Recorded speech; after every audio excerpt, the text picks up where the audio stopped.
International jewellery కాంటెస్ట్లో పాల్గొని 15 లక్షల praise మనీని గెలిచి రేఖకి ఊహించని షాక్ ఇచ్చిన ఇందు. రేఖకి తెలియకుండా కాంటెస్ట్లో ఎలా ఇందు పాల్గొంది, అసలు ఏం జరిగింది అనేది ఈ వీడియోలో తెలుసుకుందాం. అంతకంటే ముందుగా ఇప్పటివరకు వీడియోని లైక్ చేయకపోతే వెంటనే లైక్ చేయండి. మీరు చేసే ఒక్క లైక్ మాకు ఎంతో మోటివేషన్ ఇస్తుంది. సుభాష్ని చెకప్ చేయడానికి డాక్టర్ అయితే వస్తాడు. వచ్చిన తర్వాత అప్పుడేక డాక్టర్తో ఇందు ఇలా అంటూ ఉంటుంది. ఇన్ని సంవత్సరాల నుంచి ఎంత ట్రీట్మెంట్ చేసినా, ఎన్నో మందులు వాడినా ప్రయోజనం కనిపించడం లేదు. శాశ్వతంగా మా తాతయ్య ఇలా మంచానికే పరిమితమయ్యారు. దీనికి పరిష్కారమే లేదంటారా డాక్టర్ అని అడుగుతూ ఉంటుంది ఇందు. పరిష్కారం ఉందమ్మా, ఆయనకి ఆపరేషన్ చేస్తే మళ్ళీ ఆయన మామూలు మనిషి అయ్యే అవకాశం ఉంది అని అంటూ డాక్టర్ అయితే చెప్పడంతో అప్పుడే ఇక ఇందు, అపర్ణ సంతోషపడుతూ ఉంటారు. ఆపరేషన్కి ఎంత ఖర్చు అవుతుంది డాక్టర్ అని అపర్ణ అడుగుతూ ఉంటుంది. అప్పుడే డాక్టర్ 15 లక్షల దాకా అవుతుంది అని అనగానే 15 లక్షల అని అపర్ణ అంటూ ఉంటుంది. మీరు ఇంకా ఎక్కువగా ఆలస్యం చేస్తే ఆయన వెన్నెముకకే ప్రమాదం. ఆయన వెన్నెముక శాశ్వతంగా ఇక పటిత్వం కోల్పోయి ఆయన మంచానికి పరిమితమై ఉంటారు. మనం తర్వాత ఆపరేషన్ చేసినా సరే అస్సలు కూడా సెట్ కాదు అని డాక్టర్ అనేసరికి, లేదు డాక్టర్, త్వరలోనే మా తాతయ్యకి నేను ఆపరేషన్ చేయిస్తాను అని అంటూ ఉంటుంది ఇందు. ఆ మాట విని ఇక అపర్ణ అయితే, అమ్మ ఇందు అని అనగానే, నువ్వు ఆగు అపర్ణ, నేను చెప్తాను కదా. సరే డాక్టర్, క్యాష్ రెడీ చేసుకొని మీకు నేను కాల్ చేస్తాను అని చెప్తూ ఉంటుంది ఇందు. అయితే డాక్టర్ వెళ్ళిపోయిన తర్వాత అప్పుడే ఇక ఇందుతో అపర్ణ అయితే ఇలా అంటూ ఉంటుంది. ఏంటమ్మా 15 లక్షలతో మీ తాతయ్యకి ఎలాగా ఆపరేషన్ చేయిస్తావో, నీకు ఎక్కడి నుంచి వస్తే 15 లక్షలు అని అడుగుతూ ఉంటుంది అపర్ణ. ఎక్కడి నుంచి వచ్చేదేంటి, ఇదంతా కూడా మనదే కదా, వెళ్ళి రేఖ ఆంటీనే అడుగుతాను అని అంటూ ఉంటుంది ఇందు. వద్దమ్మా, అడగంగానే తను ఇస్తుంది అనుకుంటున్నావా, అస్సలు కూడా ఇవ్వదు అని చెప్తూ ఉంటుంది రేఖ. అయితే ఆ మాట విని అప్పుడే, లేదు నానమ్మ, నేను వెళ్ళి అడుగుతాను, తాతయ్యకి ఆపరేషన్ చేయించాలి, 15 లక్షలు ఇవ్వమని ఖచ్చితంగా అడుగుతాను అని ఇందు అయితే రేఖ దగ్గరికి అయితే వెళ్తూ ఉంటుంది. అప్పుడే ఇక రేఖ దగ్గరికి ఐశ్వర్య అయితే వస్తుంది. ఐశ్వర్య వచ్చి, ఆంటీ నాకు 1,00,000 కావాలి అని అడుగుతూ ఉంటుంది. ఎందుకు అని అంటూ ఉంటుంది రేఖ. నా ఫ్రెండ్స్కి నేను పార్టీ ఇవ్వాలనుకుంటున్నాను, కనీసం 1,00,000 కూడా లేకపోతే ఎలాగా అని ఐశ్వర్య అడుగుతూ ఉంటే, నీ అకౌంట్కి నేను ట్రాన్స్ఫర్ చేశాను చూసుకో అని రేఖ అంటూ ఉంటుంది. చాలా థ్యాంక్స్ ఆంటీ, నువ్వు ఎప్పుడూ కూడా నాకు ఇలాగే సంతోషాన్ని ఇస్తుంటావు, చాలా హ్యాపీగా ఉందని నవ్వుతూ ఇక వెళ్ళిపోతుంది ఐశ్వర్య.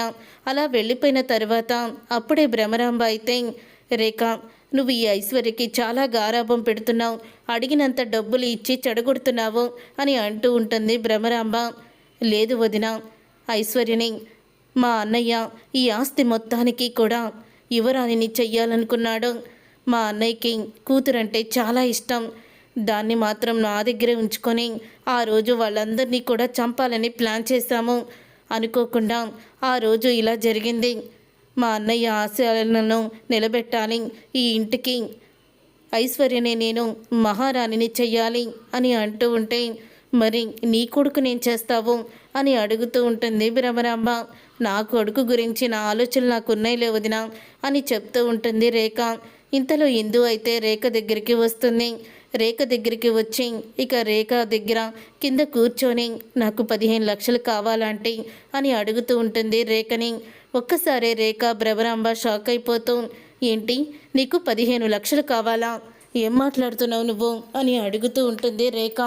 అవునంటే తాతయ్యకి ఆపరేషన్ చేస్తే లేచి నిలబడతాడు, నడుస్తాడని డాక్టర్ గారు చెప్పారు. ఆపరేషన్కి 15 లక్షలు ఖర్చు అవుతాయి అని కూడా అన్నారు. ఆ 15 లక్షలు మీరు ఇస్తే తాతయ్యకి ఆపరేషన్ చేయిస్తాను అని అంటూ ఉంటుంది.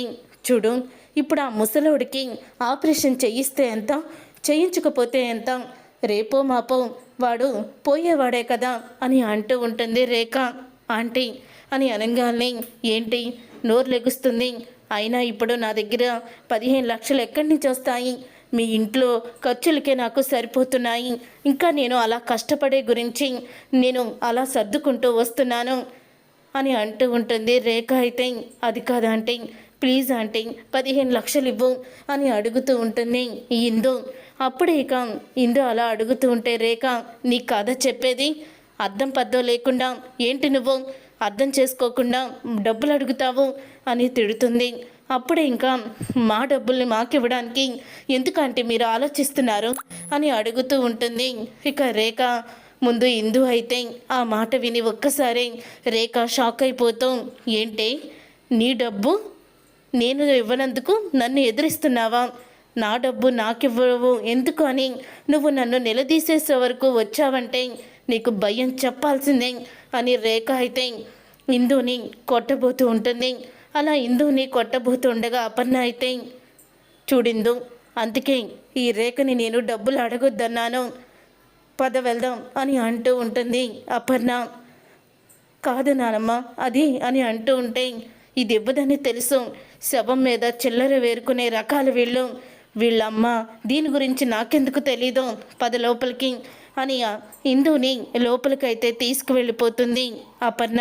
అలా ఇందుని లోపలికి తీసుకువెళ్ళిపోయిన తర్వాత అప్పుడే ఇక ఇందు అయితే, ఏంటి నానమ్మ గట్టిగా అడుగుతుంటే ఎందుకు నువ్వు నన్ను అడగనివ్వలేదు, ఎందుకు ఆపేశావని అడుగుతూ ఉంటుంది ఇందు.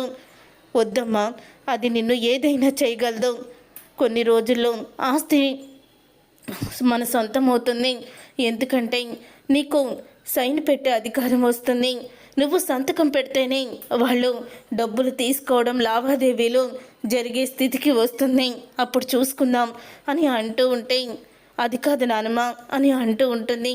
ఈ విషయం ఇక్కడితో వదిలేయమ్మా అని అంటూ ఉంటాడు సుభాష్ కూడా.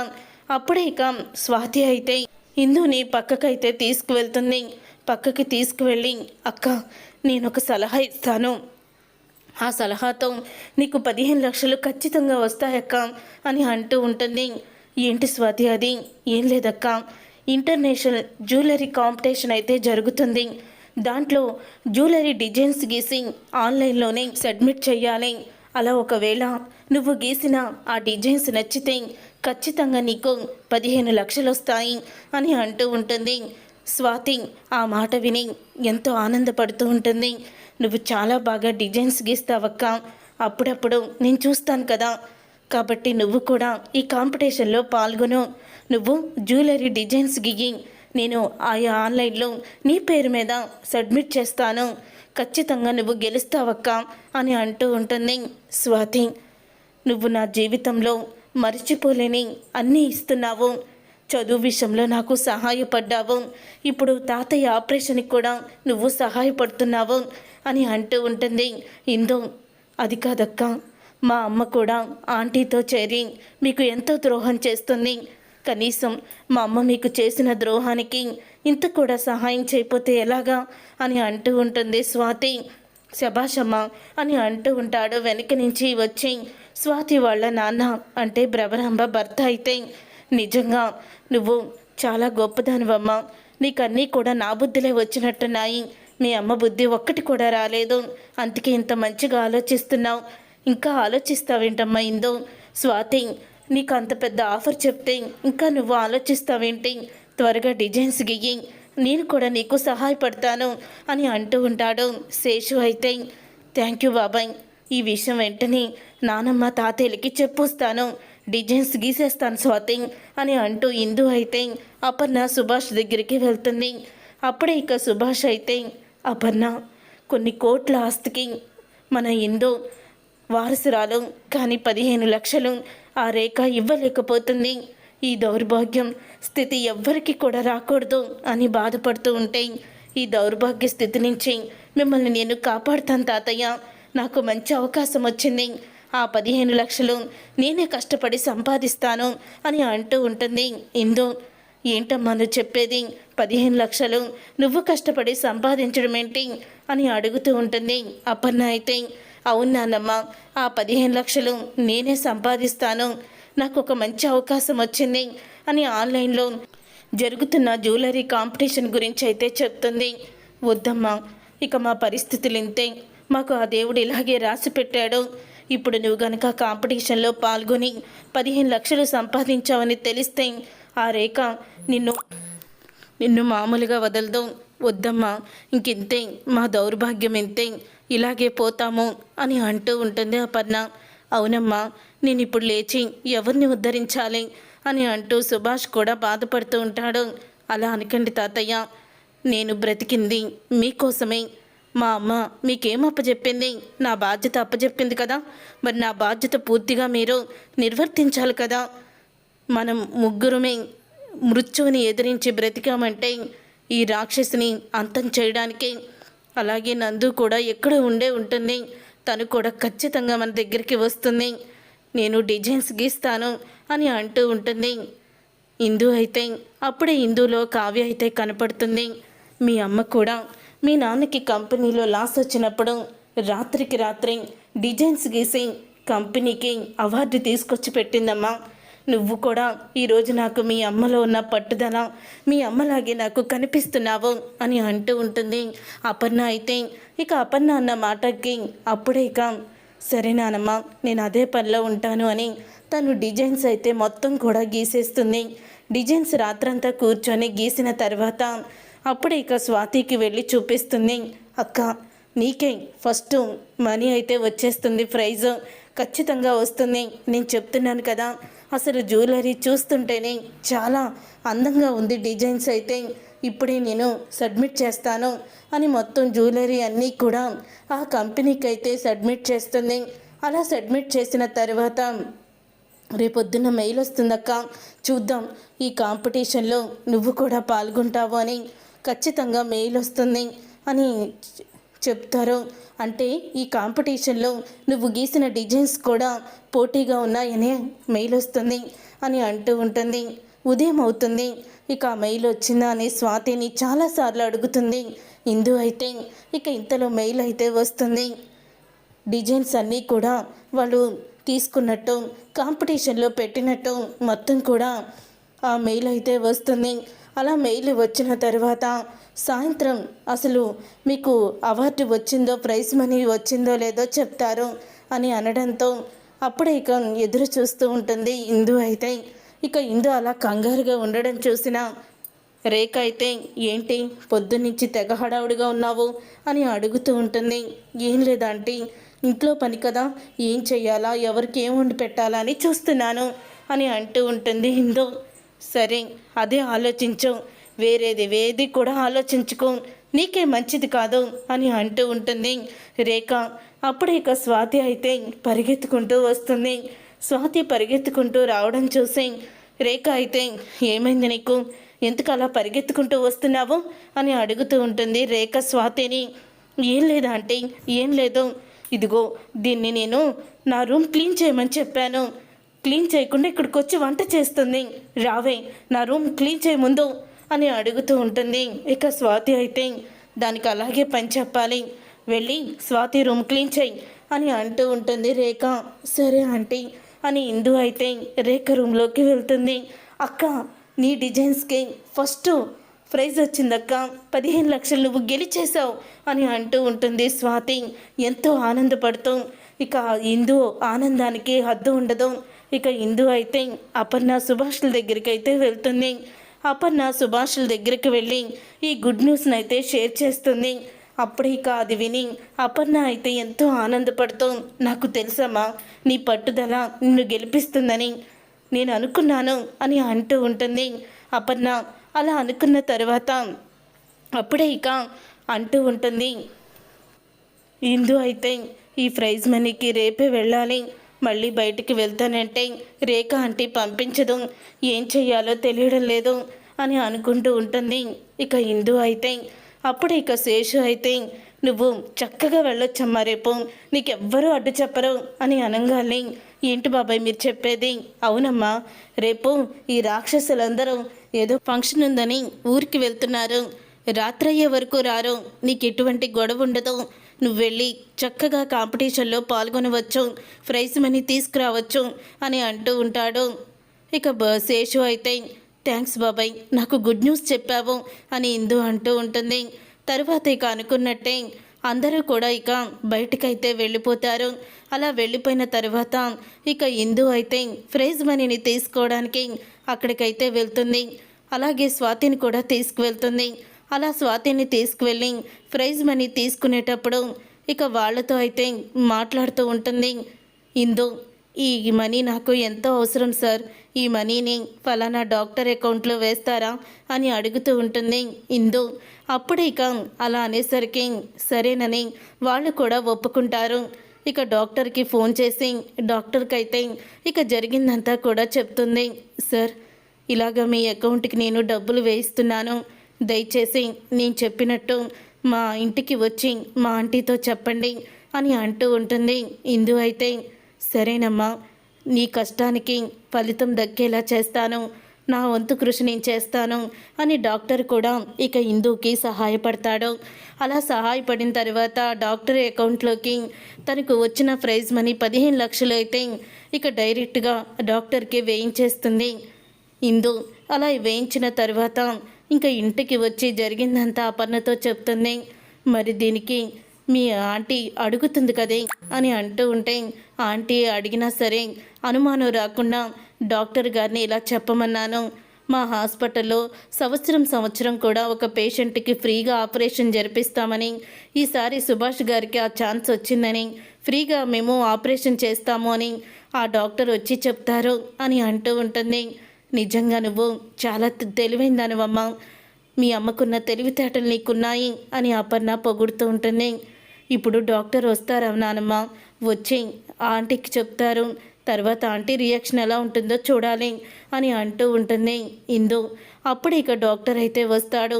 ఇక డాక్టర్ వచ్చి అంటూ ఉంటాడు, మేడం మీకు ఒక గుడ్ న్యూస్ చెప్పాలి అని అంటూ ఉంటాడు రేఖతో.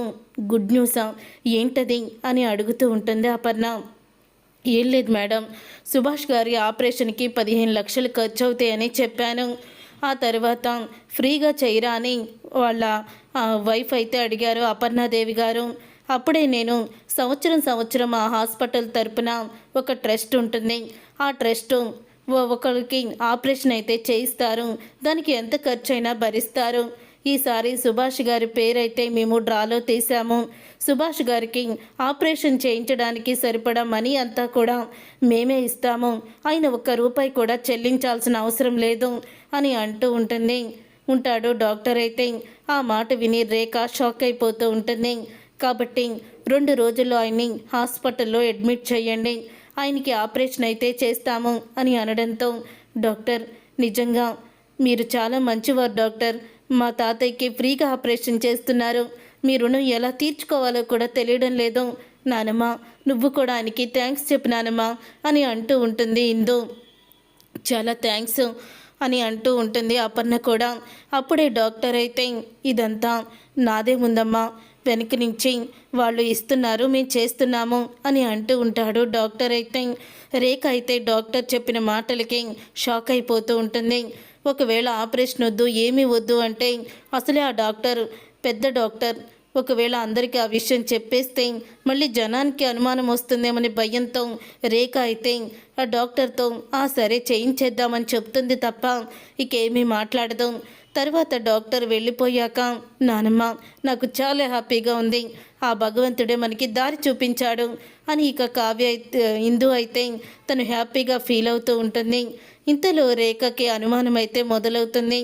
అప్పుడే ఇక రేఖ తన భర్త భూషణ్కి ఈ విషయం చెప్పడంతో, నువ్వేమీ ఆలోచించుకో, నేనున్నాను కదా, నేను చూసుకుంటాను, హాస్పిటల్లో నాకు తెలిసిన అతని ద్వారా నేను మొత్తం కూడా ఇన్ఫర్మేషన్లను తీసుకొస్తాను అని అంటూ ఉంటాడు భూషణ్ అయితే. అప్పుడే ఇక భూషణ్ అయితే హాస్పిటల్లో డాక్టర్ని అయితే కలుస్తాడు.